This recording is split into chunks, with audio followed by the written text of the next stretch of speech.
You read the title, right? Nezarexin is the best warlock stasis exotic, and it's not even close. Let's talk about it. But before we do, make sure you subscribe and hit the notification bell so you don't miss my once-in-a-blue-moon uploads. Now, if you didn't know, Nezarexin does in fact work on other subclasses. I've been playing this game for around 4 years, and in my almost 4,500 hours, I never knew that. I might be going insane, but I'm almost 100% sure it did not used to work on other subclasses.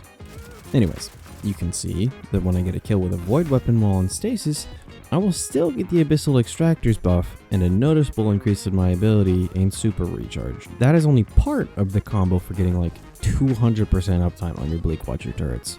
Now, with about 15 seconds of Abyssal Extractors, we get about 2/3 of our dust field back.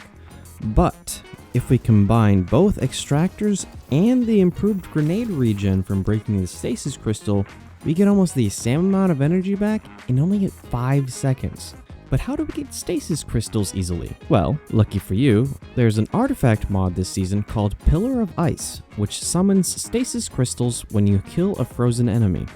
The build I put together is very fine-tuned and uses specific aspects, specific fragments, specific weapons, and specific mods. Obviously, we're using Nezarexin, but the mods on it don't really matter other than Void Siphon because you do need Orbs of Power for this. The gloves have double grenade kickstarter, the chest piece is charged up, and I used one so that I have some resist mods on, but you can use more if you like and you're feeling a little bit more risky. The boots have stacks on stacks and double innervation, but you can replace one of the innervations with a surge mod if you want some extra damage, though that will cause your armor charge to disappear over time. And lastly, the bond has powerful attractor for collecting orbs, explosive finisher for even more grenades, and bomber.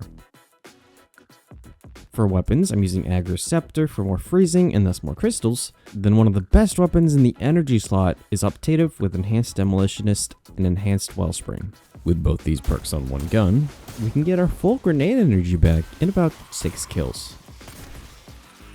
In the heavy slot, I chose a machine gun for easy killing and thus easy Abyssal Extractors, but you can change this to really whatever you want. It doesn't have to be void, but it just makes it easier. And finally, for aspects, we've got Bleak Watcher turret and nice filler bolts.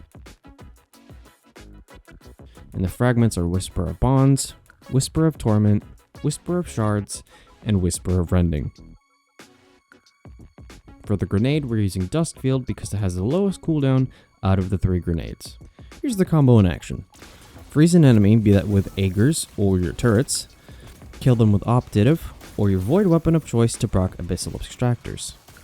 Then break the Stasis Crystal to proc improved ability regeneration, then slay out. It's really that simple.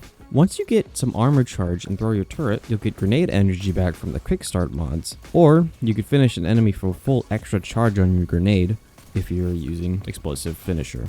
Now you by no means have to use Optative, and this combo still works extremely well with other void weapons like Graviton Lance or Gnawing Hunger, yada yada yada. But for overall peak effectiveness, you will want to use something that either has Demo or Wellspring on it. And in the case of Optative, both of them. The potential for builds with Nezarec is insane. And believe me, you'll be seeing so much more of this from me in the future. So stay tuned.